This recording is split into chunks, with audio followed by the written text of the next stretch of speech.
آپ دیکھ رہے ہیں IAK نیوز۔ راولاکوٹ سمیت پنچ ڈویژن میں انجمن تاجران و ٹرانسپورٹ ایسوسی ایشن کی کال پر مکمل پہیہ جام و شٹر ڈاؤن ہڑتال ہے۔ نہ کوئی شٹر کھلا، نہ ہی کوئی گاڑی سڑک پر نظر آئی۔ راولاکوٹ سمیت پنچ ڈویژن بھر میں مہنگائی کے خلاف تاجروں کی شٹر ڈاؤن اور ٹرانسپورٹرز کی پہیہ جام ہڑتال جاری ہے۔ ہڑتال آٹے کی سبسڈی کی بحالی، محکمہ برقیات کی بلات میں اضافی ٹیکسز کے خلاف کی جا رہی ہے۔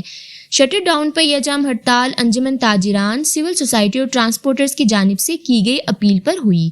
ٹرانسپورٹرز کی ہڑتال کے باعث آج پنچ ڈویژن بھر میں مکمل پہیہ جام ہے۔ راولاکوٹ و گرد و نواح میں رکاوٹیں کھڑی کر کے سڑکیں بند کر دی گئی ہیں۔ ٹرانسپورٹرز کی پہیہ جام ہڑتال نے خواتین، بچوں اور عام شہریوں کو پیدل چلنے پر مجبور کر دیا۔ راولاکوٹ شہر میں جزوی طور پر ہوٹلز اور میڈیکل سٹورز کھلے ہوئے ہیں۔ صدر انجمن تاجران عمر نذیر کشمیری کا کہنا ہے کہ آٹے، بجلی اور دیگر اشیاء خوردنوش کی قیمتوں میں اضافے کے خلاف ہڑتال پر مجبور ہوئے۔ ہمارے احتجاجی دھرنے کو 43 دن گزر گئے، جس کے بعد آج ہم نے پہیہ جام اور شٹر ڈاؤن ہڑتال کی کال دی۔